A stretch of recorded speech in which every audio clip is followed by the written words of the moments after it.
معلومات لرئ؟ څه فکر کوئ هغه څنګه سړی و؟ د هغه د شخصیت په اړه څونه معلومات لرئ؟ او بله دا چې ویل کېږي ملا محمد عمر اخوند د خپل ژوند 12 کاله همدلته تېر کړي دي په همدغه خونه کې.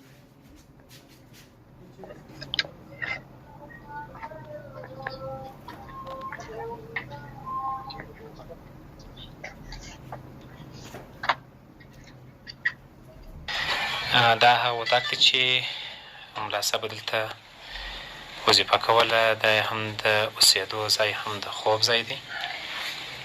دلته د قرآن شریف دا یې هم د تلاوت قرآن شریف و. دا یې د وظیفې ځای و.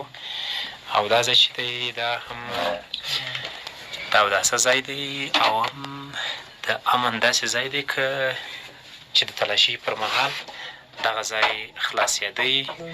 خو که چېرې تلاشي راغلی وای نو بیا دلته دا ده داسې پټ ځای شته چې یو څوک تللی اوسي ګزاره وکړي تر څو پورې چې مشکل حلېږي.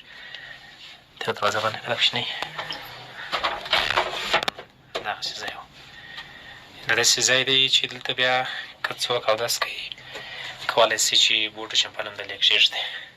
او هاخوا ته نو بیا د تشناب دی د صورت ځای دی.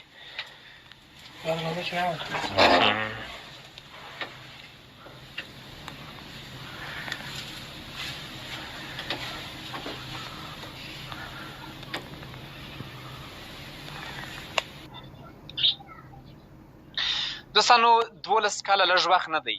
12 کاله لوی ملا صاحب ملا محمد عمر اخوند همدلته په دغه اتاق کې ژوند کړی دی او ترڅنګ په دغه اتاق کې بیا د ده تر ټولو نږدې ملګری چې د همدا کور د هغه کس دی ملا عبدالجبار عمري ژوند کړی دی. دا چې په دغه موده کې دوی دلته څنګه ژوند کړی دی په دوی څوک خبر وکه نه وه. د دوی د خپلې